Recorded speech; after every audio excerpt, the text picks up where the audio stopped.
Hello friends, myself Pareshta. આજે આપણે second chapter છે ઇલેક્ટ્રોસ્ટેટિક પોટેન્શિયલ એન્ડ કેપેસિટન્સ. આગળના લેક્ચરની અંદર આપણે ગુરુત્વીય સ્થિતિ ઊર્જા, ગતિ ઊર્જા, સ્થિતિ ઊર્જા અને સંરક્ષિત ક્ષેત્ર વિશે વાત કરી હતી અને વિદ્યુત સ્થિતિમાનની વ્યાખ્યા જોઈ હતી. હજી આપણે ડીપમાં વિદ્યુત સ્થિતિમાનની વ્યાખ્યા જોઈશું આપણે. પણ ધોરણ 9 અને 10 ની અંદર તમે વિદ્યુત સ્થિતિમાનની વ્યાખ્યા ભણી ગયા છો કે V W/Q. એટલે આને જો તમારે લખવું હોય તો આમ લખી શકાય એકમ વિદ્યુતભાર દીઠ કરવું પડતું કાર્ય. એકમ વિદ્યુતભાર દીઠ કરવું પડતું કાર્ય એને કહેવાય વિદ્યુત સ્થિતિમાન. તો આ સ્થિત વિદ્યુત સ્થિતિમાન વિશે આપણે અભ્યાસ કરવાનો છે. વિદ્યુત સ્થિતિમાનનું એકમ, આના પરથી એકમ તમે ગણો તો ઊર્જાનો એકમ થાય જૂલ, વિદ્યુત ભારનો એકમ કુલમ, એટલે આનો એકમ થી જૂલ પ્રતિ કુલમ, અથવા તો વૈજ્ઞાનિક વોલ્ટ એની યાદમાં આમ તો વોલ્ટા ઉચ્ચારણ છે, બરાબર? એનો એકમ જે છે વોલ્ટ પણ છે. હવે તમે મિત્રો પારિમાણિક સૂત્ર ભણી ગયા છો તો વિદ્યુત સ્થિતિમાનનું જો મારે પારિમાણિક સૂત્ર ફાઇન્ડ આઉટ કરવું હોય તો તમે આરામથી કરી શકો છો. અહીંયા ઊર્જાનો એકમ જૂલ છે. જૂલનું પારિમાણિક સૂત્ર m1L2 T-2 છે. છેદમાં કુલમનું A1T1 છે. એટલે વિદ્યુત સ્થિતિમાનનું પારિમાણિક સૂત્ર m1L2 T-3 A-1 થાય. આ પારિમાણિક સૂત્ર જે છે નીટની એક્ઝામમાં 4 માર્કનું પૂછે છે, જી માં પૂછે છે, ગુજકેટમાં 1-2 પારિમાણિક સૂત્રો હોય છે ટોટલ 11 12 માંથી. અને પારિમાણિક સૂત્ર છે બેઝિક 7 રાશિઓ ડિપેન્ડ છે, તમને ખબર છે. 7 રાશિઓ તમને આવડી જાય એટલે પારિમાણિક સૂત્ર કોઈ પણ તમને આઈક્યુ ફોર્મ્યુલાનું મળી શકે, બરાબર? કોઈ પણ ક્વોન્ટિટીનું ડાયમેન્શન ફોર્મ્યુલા તમારે ફાઇન્ડ કરવું હોય તો ઈઝીલી કરી શકો. ઓકે, તો આ વિદ્યુત સ્થિતિમાનની વાત છે. લાસ્ટ લેક્ચરની અંદર આપણે એવું જોયું હતું કે આ સોર્સ છે વિદ્યુતભાર, આ વિદ્યુત ક્ષેત્ર ઉત્પન્ન કરે છે. આ વિદ્યુત ક્ષેત્રમાં કોઈ પરીક્ષણ વિદ્યુતભારને R થી P બિંદુ સુધી લાવવો હતો આપણે, તો અહીંયા બે પ્રકારના બળ હતા. એક હતું F એક્સટર્નલ અને બીજું હતું FE. FE એટલે ઇલેક્ટ્રિક બળ, ઇલેક્ટ્રિક ફોર્સ, વિદ્યુત બળ લાગે. કેના વડે? આ વિદ્યુતભાર જે છે સોર્સ એના વડે વિદ્યુત બળ લાગે. જે અહીંથી માનો કે પરીક્ષણ વિદ્યુતભાર સૂક્ષ્મ રાખ્યો છે પણ એ સજાતીય છે, એટલે એ શું કરશે તો કે આને અપાકર્ષિત બળ લગાડશે.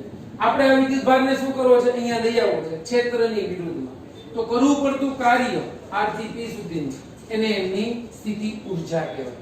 સ્થિતિ ઊર્જાનો એકમ જૂલ. એનું પારિમાણિક સૂત્ર m1L2 T-2. ક્લિયર? ઊર્જાનો બીજો એકમ જે છે એ પણ છે ઊર્જાનો એકમ બીજો ન્યૂટન ઇન્ટુ મીટર છે, બરાબર? ન્યૂટન ઇન્ટુ મીટર અથવા તો જૂલ, રાઈટ? તો આ સૂત્ર આપણે જોયું તો R થી P સુધી બાહ્ય બળ વડે થતું કાર્ય. મિત્રો અહીંયા વિદ્યુત ભારને ગતિ કરાવી અને આપણે કઈ રીતે લઈ આવવાનો છે તો કે પ્રવેગ રહિત ગતિ કરાવી છે. પ્રવેગ રહિત એટલે મેં તમને કાલે કીધું હતું અચળ વેગથી, ઝડપથી.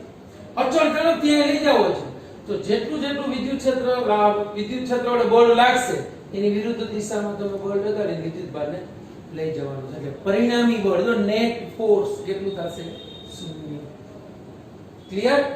અને એટલા માટે આવા જે સ્થાન આધારિત વિધેયો આપણે જોયા હતા કે માત્ર ને માત્ર કણનું સ્થાનાંતર સ્થાન ઉપર આધારિત હોય એવા વિધેયોને કે એવા ક્ષેત્રને સંરક્ષિત ક્ષેત્ર કહેવાય. ઓકે, તો હવે અહીંયા જો આપણે જો P અને R બિંદુની સ્થિતિ ઊર્જાનો તફાવત લેવામાં આવે તો P બિંદુ પાસે કઈ ઊર્જા હશે, R બિંદુ પાસે કઈ હશે, જે આપણે ફર્સ્ટ લેક્ચરની અંદર ભણી ગયા છે, ફર્સ્ટ ચેપ્ટર ની સુધી. તો અહીંયા UP - UR કરો તો ડેલ્ટા U ઊર્જાનો તફાવત કેટલો હશે? કરેલા કાર્ય જેટલું. જો વિદ્યુતભાર એક એકમ લઈ લ્યો તો ખરેખર કરેલું કાર્ય સ્થિતિ ઊર્જા જેટલું થાય. ક્લિયર? તો અહીંયા મારે બે બિંદુઓનો સ્થિતિ ઊર્જાનો તફાવત લઉં UP - UR delta U WRP. અહીં વિદ્યુતભાર Q નું સ્થાનાંતર, આ Q નું સ્થાનાંતર એ વિદ્યુત ક્ષેત્રની વિરુદ્ધ દિશામાં થાય અને વિરુદ્ધ દિશામાં થાય ને માટે WRP કેવું લેવામાં આવે છે? ઋણ. એટલા માટે ડેલ્ટા U -WRP થશે. એટલું ક્લિયર? હવે જે WRP મળ્યું આપણને R થી P સુધી વિદ્યુતભારને લઈ જવાનું કાર્ય મળ્યું. તો અહીંયા આ સમીકરણ જે છે એમાં આ લેફ્ટ હેન્ડ સાઈડ નું પદ છે આ રાઈટ હેન્ડ સાઈડ નું પદ છે. તો રાઈટ હેન્ડ સાઈડ ના પદમાં વિદ્યુત ભારને R થી P સુધી લઈ આવવો છે તો એ માટે સ્થિત વિદ્યુત ઊર્જા માટે મહત્વની બાબતો બે છે. પહેલી બાબત કે વિદ્યુત ભારને R થી P સુધી લાવવા માટે કરવું પડતું કાર્ય માત્ર સ્થાન પર આધારિત છે, એને લીધેલા માર્ગ પર નહીં. માટે આ કન્ઝર્વેટિવ ફીલ્ડ થયું, રાઈટ. બીજું એના ઉપરથી શું નક્કી થાય? મિત્રો, સ્થિતિ ઊર્જાનું નિરપેક્ષ મૂલ્યનું મહત્વ નથી. નિરપેક્ષ મૂલ્ય એટલે કેવું? બીજા ઉપર આધારિત નહીં, સ્વતંત્ર. સ્વતંત્ર ગમે એટલું મૂલ્ય હશે, અહીંયા P નું ગમે એટલી વેલ્યુ હોય, કઈ કામની નથી. R ની ગમે એટલી વેલ્યુ હોય, કશી કામની નથી. શું મહત્વનું છે? સ્થિતિ ઊર્જાનો ફેરફાર મહત્વનો, એટલે કે એનું સાપેક્ષ મૂલ્ય મહત્વનું. સ્વતંત્ર મૂલ્ય તો ગમે એટલું હોય. જેમ આપણે 11th માં ભણતા હતા, જડત્વ.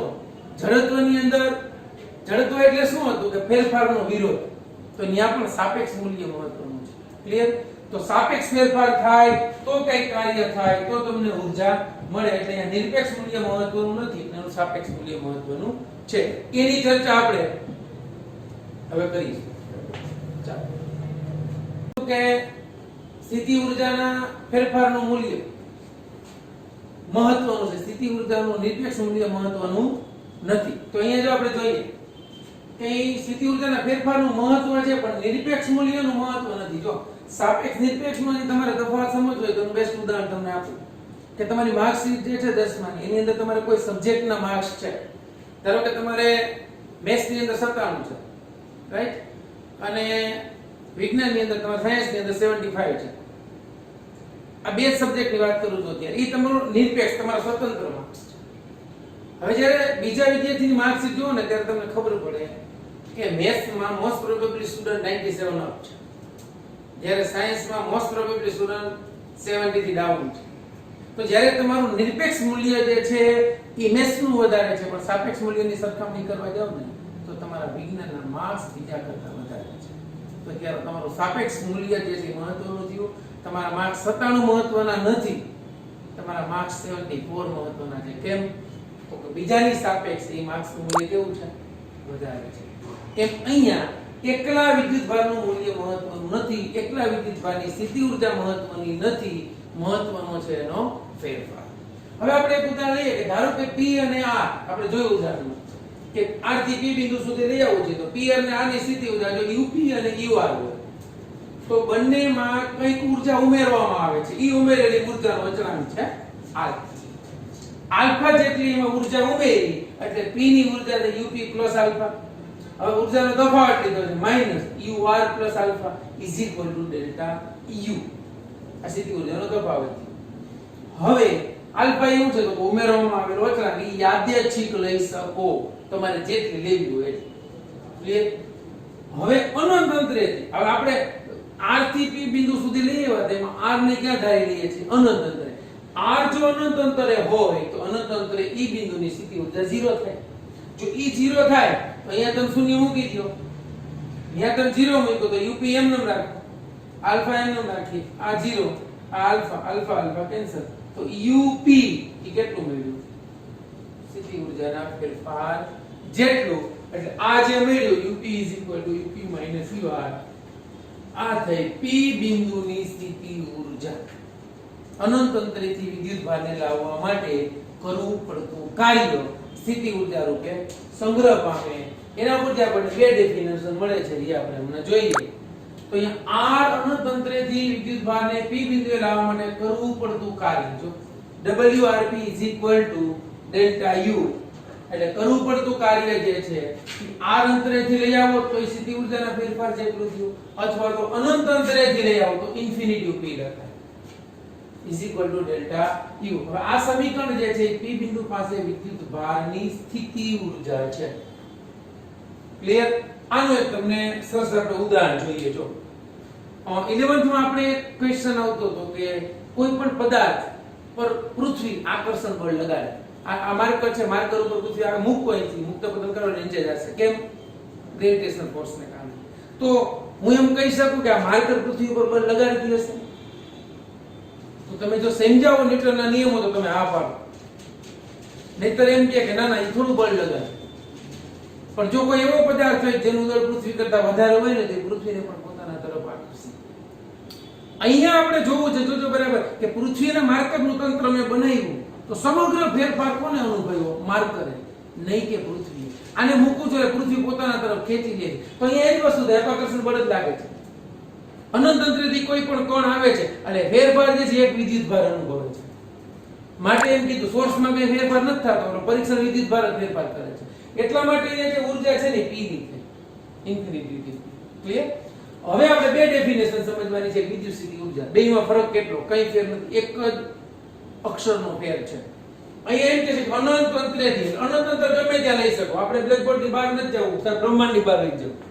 અનંત અંતરેથી q જેટલા વિદ્યુત ભારને લઈ આવવાનો. ખાસ જોજો, અનંત અંતરેથી q જેટલા વિદ્યુત ભારને કોઈ પણ વિદ્યુત ક્ષેત્રમાં લઈ આવો. ધારો કે આ વિદ્યુત ક્ષેત્ર છે પ્લસ q નું, આ વિદ્યુત ક્ષેત્ર છે, અહીંયા લઈ આવો છો. ક્યાંથી લઈ આવો છો? અનંત અંતરે.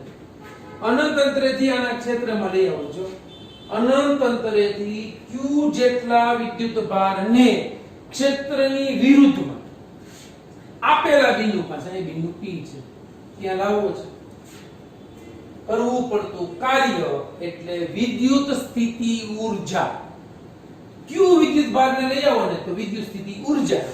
અને આ જ સેન્ટેન્સ ની અંદર માત્ર એટલો જ ફેર આવશે, અનંત અંતરેથી એકમ ધન વીજભાર.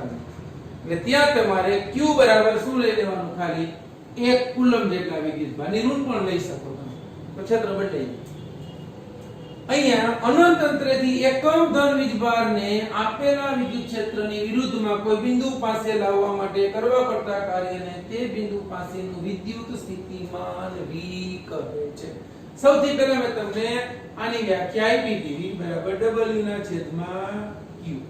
તો આ w એટલે ઇન્ફિનિટી થી p કહી શકો, આ q એટલે એકમ વીજભાર લઈ લ્યો. તો અહીંયા તમે આના પરથી લખી શકો કે vp ઇન્ફિનિટી. આમ કહી શકો એકમ વિદ્યુત ભારથી કરવું પડતું કાર્ય વિદ્યુત સ્થિતિમાન જેટલું હોય. તો સ્થિતિમાન અને ઊર્જામાં કઈ ફેર નથી, માત્ર અહીંયા q વીજભાર આવે છે, અહીંયા એકમ વિદ્યુત ભાર આવે છે. ક્લિયર?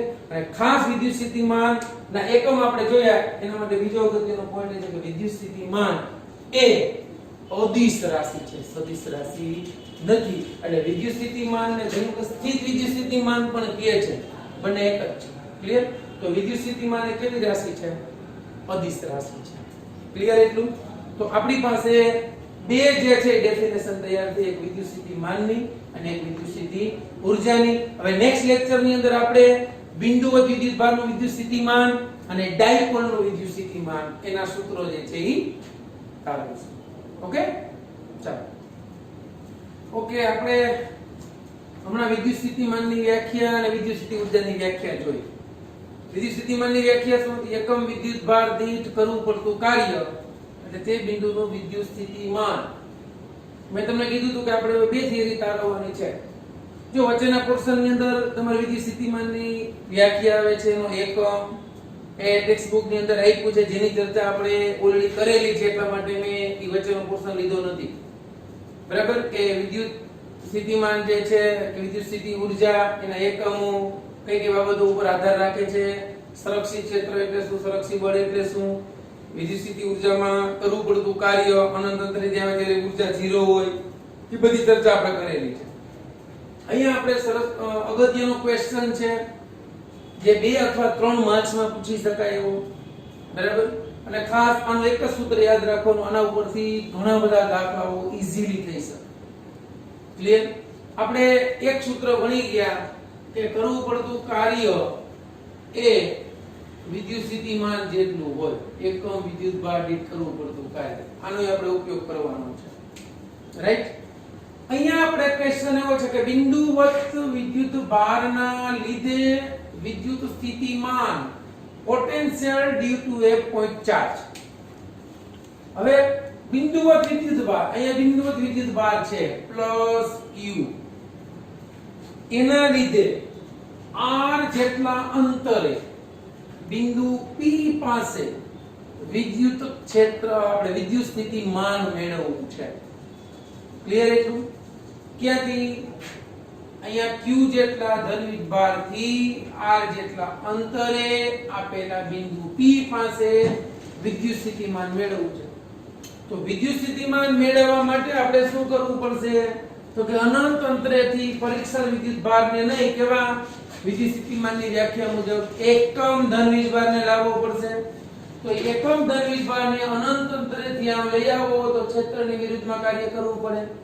એમાં આપણે એવું વિચાર્યું કે વચ્ચે એક બિંદુ લીધું q p dash. p dash બિંદુ પાસે લાવવા માટે એમાંય હજી સૂક્ષ્મ લીધું, એમાં ડેલ્ટા r જેટલું સ્થાનાંતર, અથવા મેં સૂક્ષ્મ લઈ લીધું છે ડાયરેક્ટ dr જેટલું સ્થાનાંતર કરાવવું છે. તો p બિંદુ પાસે એકમ ધન વિદ્યુત ભાર પર લાગતું બળ, કુલમ્બના નિયમ મુજબ જો આ બળની ગણતરી તમારે કરવી હોય તો કુલમ્બના નિયમ મુજબ E બળનું સૂત્ર F બરાબર k q1 q2 r2 મુજબ ગણો તો આ વિદ્યુત ભાર એક એકમ છે, એટલે F બરાબર k q અહીંયા બીજો q1 r ડેશ સ્ક્વેર, કેટલા અંતરે? r ડેશ અંતરે. તો હવે સદિશ સ્વરૂપે હું લખું તો F k q 1 લખવાની જરૂર નથી, r ડેશ સ્ક્વેર એકમ સદિશ r. એકમ સદિશ r કેરેટ એ આની દિશાનો એકમ સદિશ છે, જે દિશામાં બળ લાગે છે. હવે r થી dr ડેશ જેટલું સ્થાનાંતર કરાવવું છે, r ડેશ થી આમ કરાવો તો ક્ષેત્રની દિશામાંથી, આમ લઈ આવો તો ક્ષેત્રની વિરુદ્ધ દિશામાં. આપણે તો વિરુદ્ધ દિશામાં લઈ આવો છે, તો ઈ કરવું પડતું કાર્ય બરાબર f ડોટ dr થાય. હવે અહીંયા dw બરાબર ઋણ શું કામ લીધું? ક્ષેત્રની વિરુદ્ધ દિશામાં. f બરાબર kq r dash square dr dash. Right. હવે આપણને આ કાર્ય હજી તો અનંત અંતરેથી લઈ આવીએ છીએ. માનો કે અનંત અંતરેથી અહીં સુધીનો એક રસ્તો તૈયાર થયો, સુરેખ માર્ગ છે વિચારો, આપણે કલ્પના કરી, બરાબર કે ન્યૂનતમ અંતર છે, સ્થાન ઉપર આધારિત છે, કલ્પના કરી લી. એમાં થોડુંક સ્થાનાંતર કરેલું, કેટલું? dr dash. તો એટલું કાર્ય થયું. એની જગ્યાએ કુલ કાર્ય ગણવું હોય તો શું કરવાનું? એટલે અહીંયા એક સરસ પોઈન્ટ લખ્યો છે, delta r dash less than 0 છે, માટે કાર્ય કેવું થયું? ધન. જો ડેલ્ટા r ડેશ એટલે સ્થાનાંતર ઋણ છે, જો સ્થાનાંતર ધન હોત તો કાર્ય ઋણ. ક્લિયર? હવે કુલ કાર્ય મેળવવા માટે સમીકરણનું સંકલન કરવાનું. સંકલન તો તમે ભણી ગયા છો, તો સંકલન એટલે આનું સંકલન કર્યું તો dw નું સંકલન w થાય. હવે સંકલન ક્યાંથી ગયા? અનંત અંતરેથી r બિંદુએ લઈ આવું છું, અનંત અંતરેથી r બિંદુ સુધીની લિમિટ. f ની કિંમત મેં કીધી કે q r dash square dr dash, બંનેના એકમ સદિશ એટલે બેની દિશા r ડોટ r 1 થઈ જાય, ગુણાકાર કરો એકમ સદિશનો. w is equal to minus kq minus a1 no kq અચળ બહાર કાઢી દીધા, 1 upon r ડેશ સ્ક્વેર નું સંકલન જો અહીંયા તમને આપ્યું છે, 1 upon r ડેશ સ્ક્વેર ને લખી શકાય r ડેશ ની -2. સંકલનનો નિયમ ઘાતમાં 1 નો વધારો, વધારા સાથેની ઘાત છેદનો, એટલે સંકલન થશે r ડેશ ની -2 + 1 એટલે r ડેશ ની -1 upon -2 + 1 એટલે -1. આ r ડેશ ની -1 ને છેદમાં આવી જાય 1 upon r ડેશ થઈ ગયું, એટલે 1 upon r સ્ક્વેર નું સંકલન થાય -1 upon r ડેશ, જે અહીંયા લખેલું છે. ક્યાંથી ક્યાં? તો કે ઇન્ફિનિટી થી r સુધી. હવે કાર્ય બરાબર k પ્લસ આ માઈનસ માઈનસ પ્લસ થઈ ગયું, k q એમ ન અહીં લિમિટ મૂકી, પહેલા અપર લિમિટ મૂકવાની 1 upon r minus lower limit 1 upon infinity, એટલે કાર્ય બરાબર k q 1 upon r minus 1 upon infinity એટલે 0. તો તમને સૂત્ર મળ્યું કાર્ય k q r. હવે આપણને ખબર છે k બરાબર લખી શકીએ છીએ 1 upon 4 pi epsilon naught into q by r. હવે વિસ્થિતિમાનની વ્યાખ્યા શું કીધી હતી? એકમ વિદ્યુતભાર દીઠ કરવું પડતું કાર્ય, એટલે કાર્ય એ વિસ્થિતિમાન થઈ ગયું. તો અહીં સીધું લખી નાખું તોય ચાલે હો, કે આ p બિંદુનું વિસ્થિતિમાન થઈ ગયું. તો હવે vr બરાબર અહીંયા મેં કિંમત મૂકી દીધી w ની, q બરાબર 1 કુલમ થઈ ગયું, એટલે vr બરાબર kq by r. તો હવે આ સૂત્ર ઉપરથી આપણે કહી શકીએ કે વિદ્યુત સ્થિતિમાન જે છે એ અંતરના વ્યસ્ત પ્રમાણમાં બદલાય છે. વિદ્યુત સ્થિતિમાન કોઈ પણ બિંદુવત વિદ્યુત ભારનું વિદ્યુત સ્થિતિમાન અંતર સાથે એમના વ્યસ્ત પ્રમાણમાં બદલાય છે. હવે તમને કોઈ એમ કહે કે v વર્સિસ r નો ગ્રાફ દોરો, તો કેમ આપણે દોરી શકશું? તો v વર્સિસ r નો ગ્રાફ જો અહીંયા દોરીએ આપણે, બરાબર. પછી આપણે અહીંયા આ ટોપિક પૂરો કરીએ. V kq by r લખ્યું, વિદ્યુત સ્થિતિમાન kq by r, એટલે V ચલે છે 1/r થયું. તો V જે છે r ના વ્યસ્ત પ્રમાણમાં બદલાય છે. અહીંયા તમે જો ગ્રાફ દોરો, અહીંયા r છે, અહીંયા વિદ્યુત સ્થિતિમાન V છે, રાઈટ. જેમ જેમ r ની વેલ્યુ તમારે લખવી તો લખી શકો x અક્ષ ઉપર, y અક્ષ ઉપર વિદ્યુત સ્થિતિમાન V છે, રાઈટ. જેમ જેમ r ની વેલ્યુ વધશે v ઘટશે. સપોઝ આપણે અહીંયા r ની વેલ્યુ કંઈક લીધી ત્યારે v નું મૂલ્ય તમને એટલું મળે છે, સપોઝ કંઈક છે, આમ અંદાજે આપણે નક્કી કરીએ છીએ. ઓકે, આ વેલ્યુ નથી લખો, તમે લખો તો ડિફાઇન થઈ ગઈ. r ની કંઈક વેલ્યુ છે ત્યારે v મને એટલો મળે છે. હવે જેમ r વધશે v ઘટશે, એટલે આનો ગ્રાફ આમ વધતો જશે. જો જેમ જેમ r વધશે એમ v ઘટશે. આ ગ્રાફ જે મળ્યો એ v વર્સિસ sin નો, જ્યાં v ચલે છે 1/r.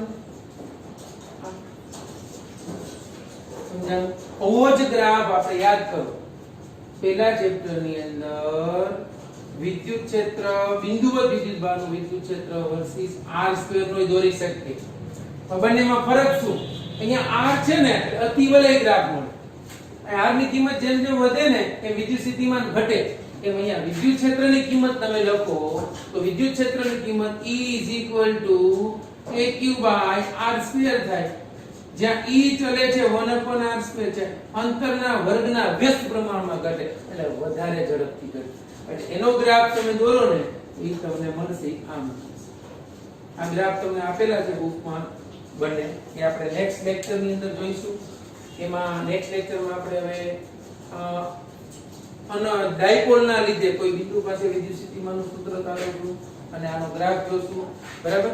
અને વધારાના ઉદાહરણો એક પાછળ પાછી એના દાખલા એની ચર્ચા કરીશું. વિદ્યાર્થી મિત્રો, આજે જે કરાયું છે એ વ્યવસ્થિત રીતે તૈયાર કરી અને કમ્પ્લીટ કરી નાખજો, જેથી કરીને આગળના ટોપિક સમજવામાં મુશ્કેલી ન પડે. ઓકે, ચાલો, બેસ્ટ ઓફ લક.